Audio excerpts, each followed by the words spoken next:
Hello, everyone. Welcome back. I am Christine Dixon of the Ordinary Sacred, and I'm so happy that you're back here with me today. I am going to put my glasses up because of the glare. Um, like I said in the last video, I am going to lead you through a beautiful meditation from Ralph De La Rosa's book, Outshining Trauma, Chapter 10. It's a beautiful parts work meditation. And in the last video, towards the end, I talked about Ralph's five caveats before doing parts work and IFS. And so if you haven't watched that, I encourage you to go back and watch that. I'm not going to repeat it. I'm actually recording them back to back, so I just said it. But you can go back and watch that. But I wanted, without further ado, just lead you through this parts work meditation. With any meditation, if you have parts that either don't like to be led in meditations, I have parts like that, you can just listen to it and not actually do it and just see if your parts feel comfortable with certain aspects or not. They can gain a lot just from listening. And then if they have concerns, you can go ahead and meet those. So the first thing, whenever I lead a meditation, I invite you to first look around you. Just kind of orient yourself into this moment right now and the space that you're in. What you're doing is you're checking to see if you feel safe.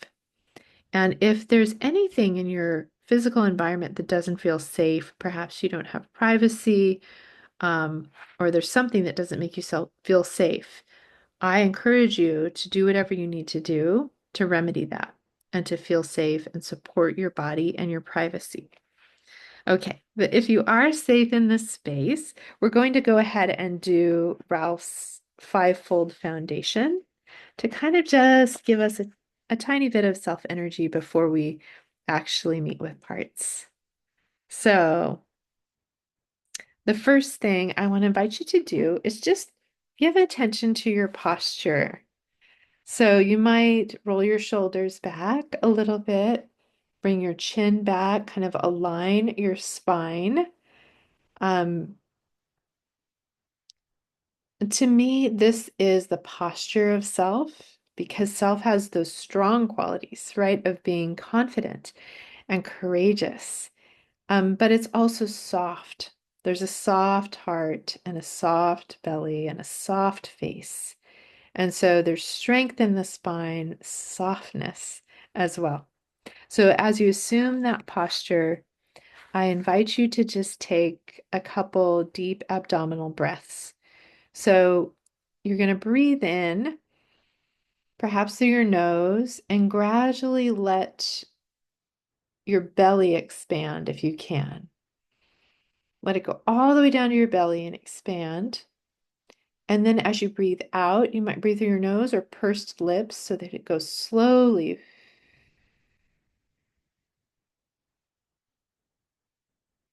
Extending your exhale as much as you're able to, kind of like you're releasing the air from a balloon.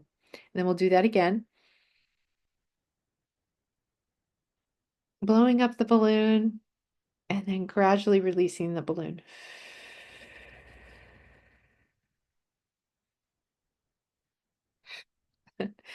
And that is another signal to our body that we are safe. Helps kind of relax our nervous system. Then from there, we're just going to go into natural breathing. And so we're just noticing our in and out breath. And we might notice the in breath and a little bit of a space before the out breath and a little bit of a space before the in breath.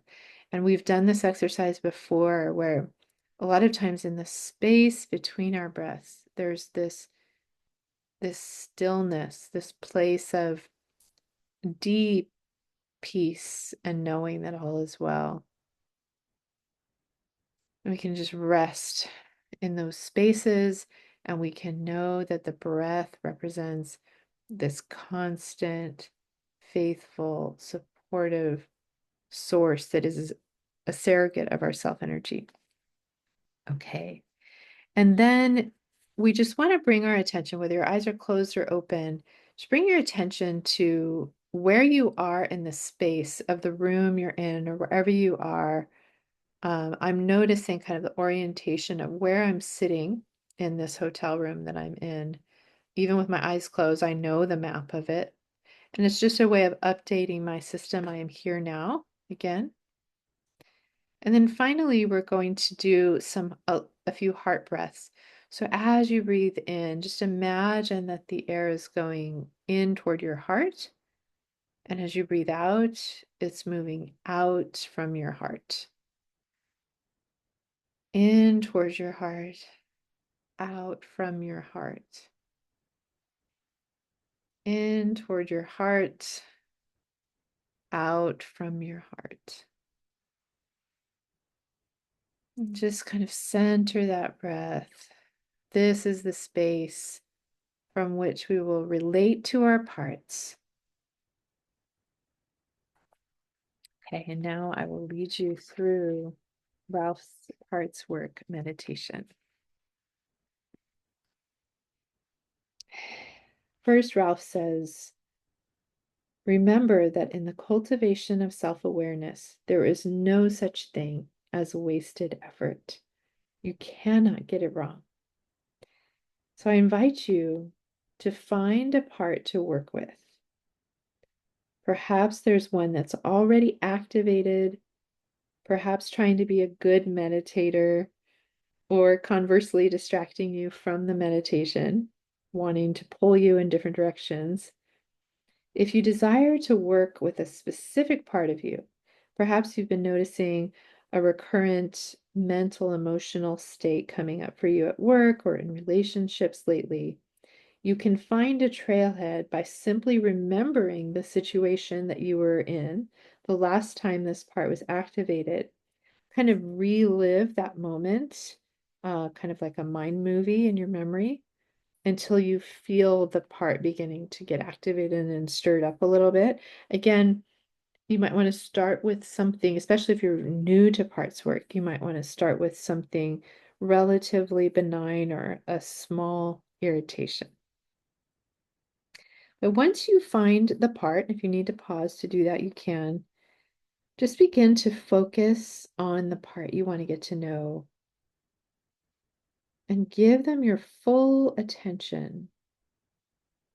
And you might explicitly ask all the other parts to give you some space. And switch into a mode where you're sitting with this part. Perhaps you're next to them on a bench, like a friend, uh, or perhaps they're in front of you, whatever feels the most comfortable for you and for the part. But keep a little bit of space between you and the part. And again, you might see the part if you're visual, but you might just feel the energy of the part. Again, you're just with them like you would be with a friend. And then I invite you to begin to flesh out the part. Just notice, is there a bodily feeling that is associated with this part? And if yes, where is it?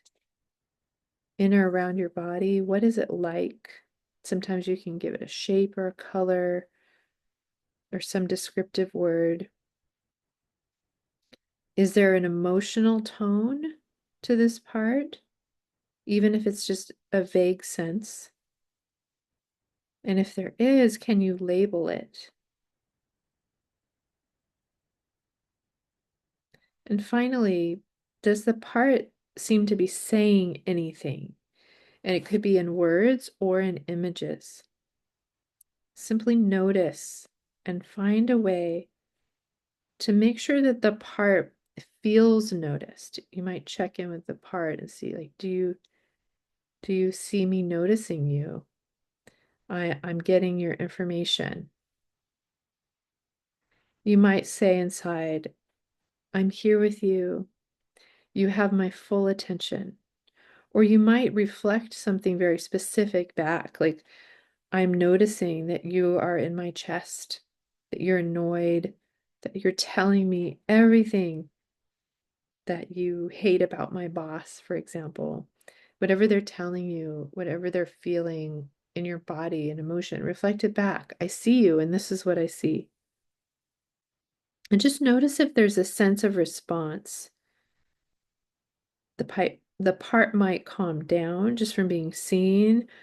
You might feel a little more space inside, or the part might intensify and might say, "Oh my gosh, you see me, let me tell you more." But whatever the response is, just keep letting the part know that you are there, that they're seen and heard and felt, and keep communicating back what you notice. And again, you can pause here if you want to take a little more time to just hear this part out. And now, as we begin to befriend the part more, we really want to check how we're feeling toward this part so we can see if we have self energy. And just ask and don't think of the answer, just feel. Are there any parts that you notice that have reaction to this focused part? Are they uh, it could be analytical part that doesn't like the focused part that is distracting you or dissociating, or fearful. Sometimes it's just a blockage in your body. Sometimes I'll feel it in my throat or my chest. It doesn't allow me to be open and relaxed toward the part. So just notice if there's anything blocking you or that has some opinion about the part. And you can ask these parts if they're willing to give you space, just acknowledge them. If they're willing to allow your self energy to move toward the focus part. And if they're not, just ask them, what are you afraid would happen if you let me go toward this part from self? There may be layers of this, so you can pause if you need to, if you notice different parts arising that are not the calm, curious, open, compassionate energy of self, and just keep turning toward whatever blocks the way. Whatever blocks the way is the way.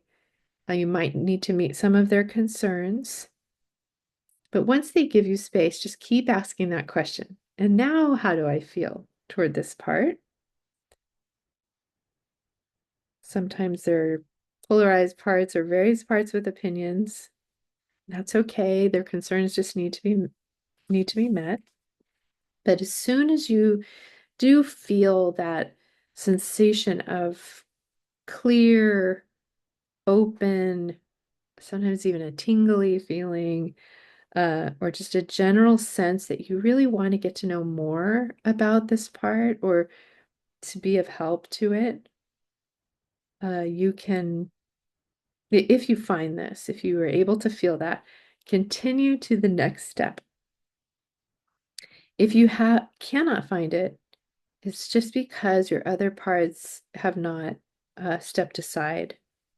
And so I'm going to go ahead and read what Ralph says about some of the options here if your parts won't step aside.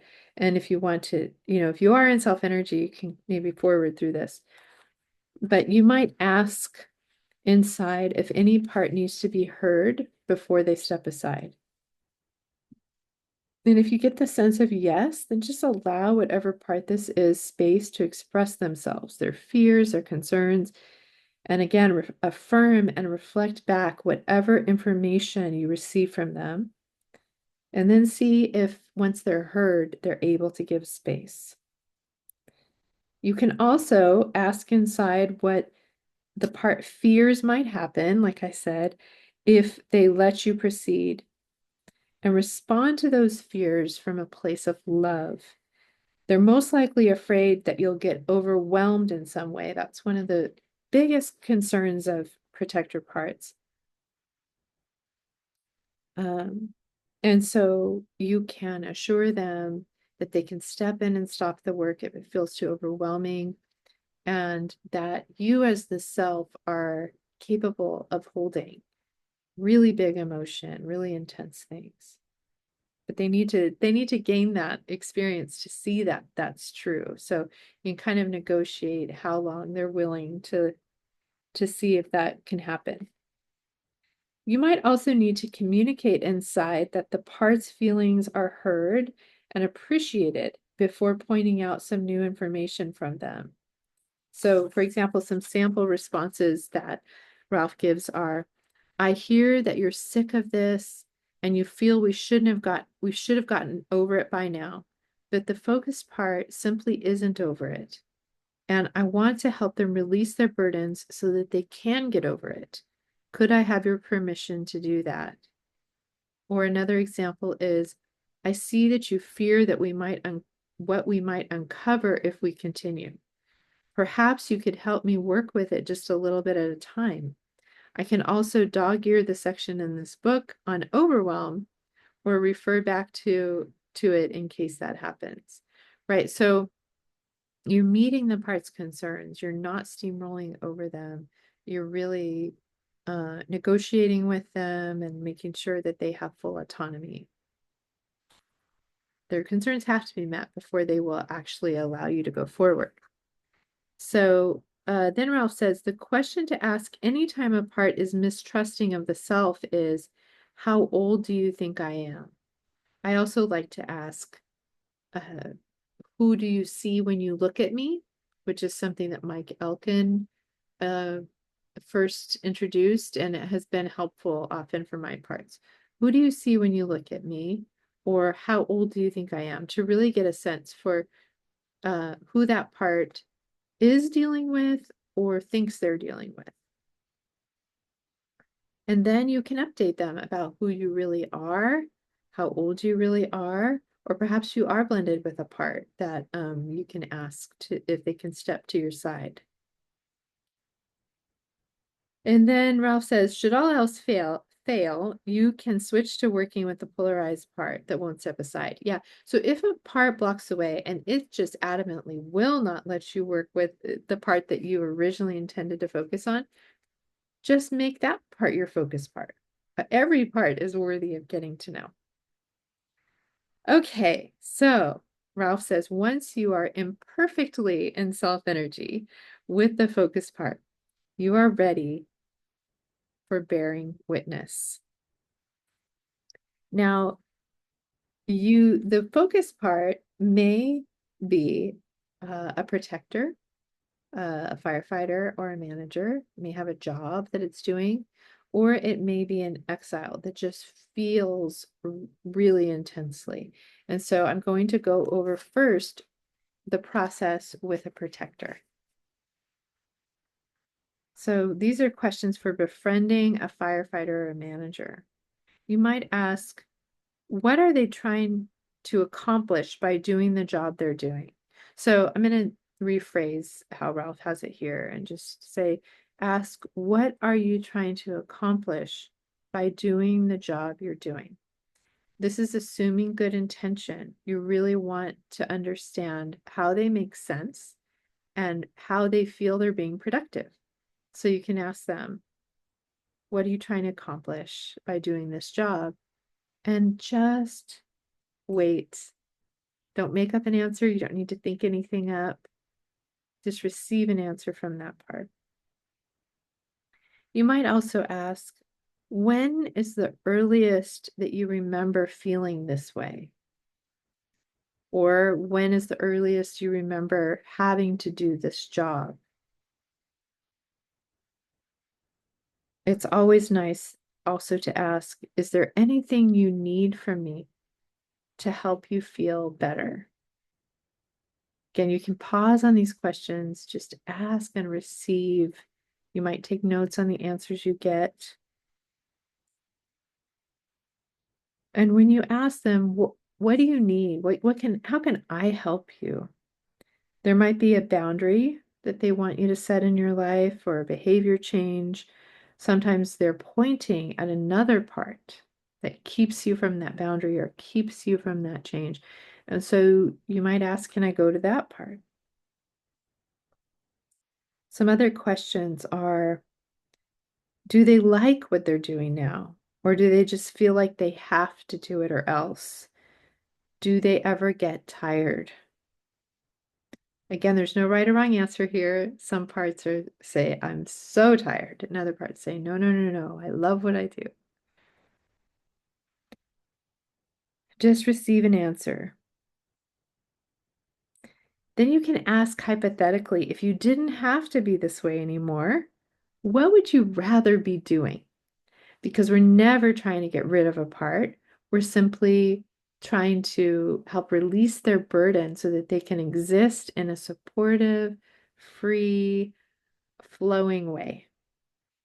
So they can kind of dream a little bit. What if they could stop doing this job? What would they rather do? And if you get a sense of kind of a healthy alternative, just celebrate that with them and let them know that not only is that possible for the part to make that switch, it's literally what we're working toward right now. So let this part know that if they will permit you to work with and heal any parts that they protect, uh, they too will be free to make choices, to not have to do anything, to do what they would like to do. And if you are in this moment feeling the confidence of self, you could even ask permission from this protective part to work with the exile they're protecting. And if you get a sense of yes, just allow the protector to move to the side and welcome in any of the hurt energy that they may have been guarding. And then you can skip ahead to the exile section, but I'm going to just continue a little more here in the protector section.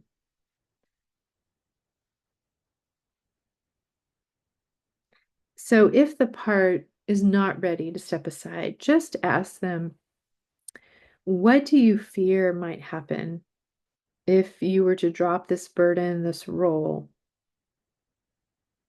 What would happen? And this might help point to a part that they're polarized with. It might point to the exile itself, and they might need reassurance.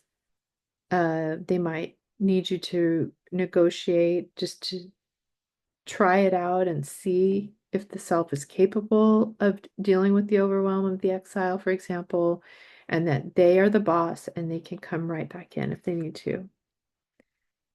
So Ralph says they are likely afraid you would fall apart in some way if they stop protecting you. This fear will be directly related to the exile they're protecting. This is often an important discovery. Many things could be coming up at this point. You might feel the tenderness of an emerging exile. You might feel a dawning sense of clarity that gives rise to fresh insights. You might be connecting the dots of this experience to memories, perhaps in a surprising way. Yeah, there's so much insight in this. What matters most in these final moments is to hold the part in the space of self-compassion. You may get other intuitive ideas for how to relate and interact with this part. Follow these intuitions. It's likely that this is coming from the creativity of self and can lead you to some interesting off-the-map experiences inside. If you've been working with the defensive system, the managers and the firefighters, you may very well be done for today. Honor this and avoid ambition. Only proceed to the next section if it feels right and you are in self-energy and you have the permission of your defenders. Okay, so only continue. The next section is going to be working with exiles. And so you really want to be clear that not only are the protectors willing, but you have the energy that you feel confident and compassionate. If there's any part of you that's afraid to go to exiles, I have a lot of people who are have burden parts because they've been told they can't go to exiles. It's a scary thing. Um, you really want to work with those parts first and deal with their concerns. In my experience, once protectors do make way to go to exiles, um, it's important and it's safe to go to the exiles. And to witness them. If you are in self, there is no danger in doing that. So it's really check for self energy. Okay, so if the protector has shown you what they protected, this vulnerable part that's feeling hurt or pain, loneliness, despair, grief, shame, uh, feelings of I'm unlovable or terror or different things, whatever you notice, just ask inside what this part wants you to know about themselves. And just wait to see if the part responds or not. And just become receptive and simply listen, observe. There's no need to respond or problem solve. You're just witnessing what comes up as you sit with that question. What do you want me to know about you? Hold it in the space of self, in the space of compassion. This is the essence of bearing witness. Help them feel held in your compassionate, loving gaze. Many people get a sense that their exiles need a hug, and they might visualize that. You might get a sense that the exile is crying or screaming inside, even if it's not happening externally. And you just want to treat your parts like people that you want to treat well. Allow them the space to express themselves, to just be as they are, to not have to be suppressed or exiled in this moment. So the best move might simply be to just offer them refuge, and that can be in the breath, or they might want to go to your safe space. Um, they can just bask in the sunlight, be supported in some way. And you can just do that for the rest of the meditation. Just hold them in love, in light, in warmth, in compassion, and softness. Or they might want to show you more. Let them show you whatever they want to show you. And again, follow your intuition about how to respond to them, just to affirm them, um, give them care, give them comfort. And it might also be appropriate to ask more questions just to get to know them more. And so here's some questions that Ralph suggests. You might ask, how old are you? And the part may or may not answer. You might ask, how long have you been holding these feelings for me? You might check again if they can see you or who they see when they look at you or how old they think you are so that you can update them. You might check and ask, can you feel the love that I'm feeling for you right now? Just check if they're able to receive it.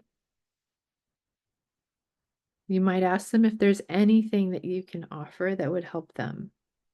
And the self will be very respectful, will never push anything, will be respectful of what they're okay with in any given moment. They may need to gain trust.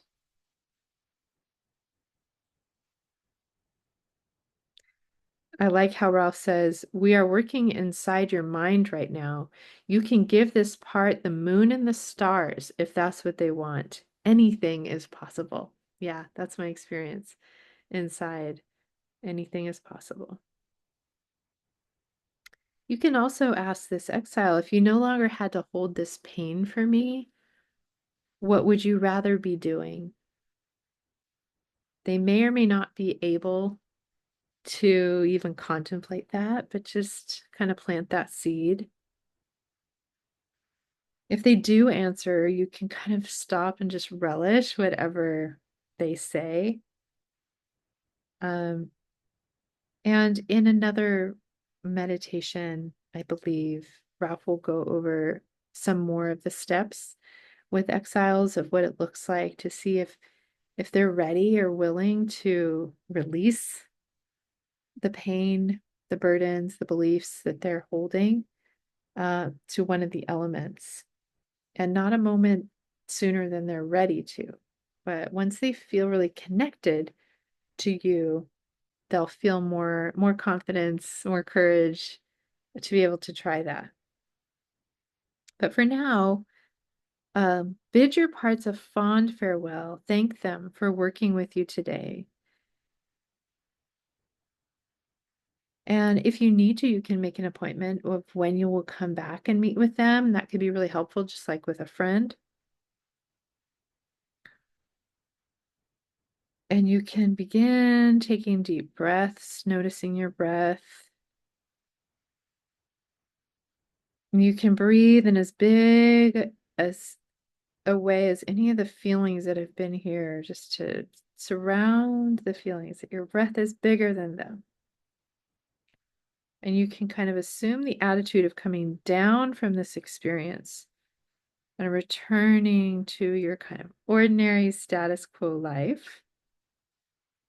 Any parts that might ordinarily protect you by assuming a normative role or wearing a socially appropriate mask are more than welcome to come in and do so. And you might keep breathing and just noticing your natural breath for a little bit. Acknowledge your good efforts, no matter what happened during this experience, the merits you've accumulated. Send these merits out to the world. Wish for beings less fortunate than you to somehow receive all your healing and all your insight. When we give our merit away, Ralph says, it only multiplies. So multiply it. Give it away again and multiply it some more. And wish for the happiness and freedom of all beings, that your practice might be a contribution to peace in our world. Yes, yes, yes. Ralph says another way to end might be to just smile, whether it's real or fake, inner or outer, which might activate some serotonin in your brain.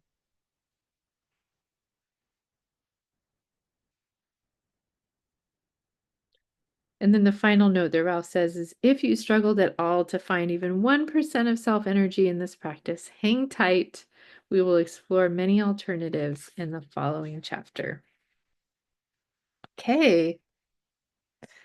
Um, Thank you for following along with this if you did. And I have parts who are saying, you're just reading the direct words from Ralph, but I'm getting a sense of like a nod from Ralph that they appreciate it, that they appreciate their work and their merits being multiplied in on this earth where our lives can be very heavy and very difficult, and that as much as this message and this support of interrelating can be put out into the world, that they are very happy for that to happen. So thank you, Ralph. And next, well, I might do a couple videos apart from the book, but the next one I do on Ralph's book will be on chapter 11, which is different kind of self-energy surrogates and how to find self-energy all around you. Okay, let's see. If you have watched this far and you want to put a little emoji, you can put anything that kind of represents the part or parts that you were able to meet with. Even if it was like a blocking part and you weren't able to do anything, you can put a square or a block or something. Um, it could be fun. Yeah, just to put whatever represents the parts that you got to know. So thanks for doing this with me if you did. And again, you can use it repeatedly if you want. There's a little bit of that kind of choose your adventure where you um, can skip part of it and go to this or go to that. It's just a rubric. It's kind of an example of what it looks like to go toward parts, check for self energy, befriend and get to know them. Then they'll direct you to other parts, whether other protectors or exiles. And if you're going to check for self energy again and see what happens as you go toward them, there might be other protectors that come in. And then you, of course, whatever blocks the way is the way. You want to work with whatever's blocking the way. And it's just this beautiful dance of interrelating between self and whatever parts come up. So I hope you appreciated that. I'll see you next time. And I was going to say, I hope to see you on Friday, but by the time you are watching this, Friday will be past. So this is how time is all interwoven. I'm recording this before Friday. You're watching it after Friday. So if you were there on Friday, it was good to see you. If you weren't, that's okay too. I hope you have a good week.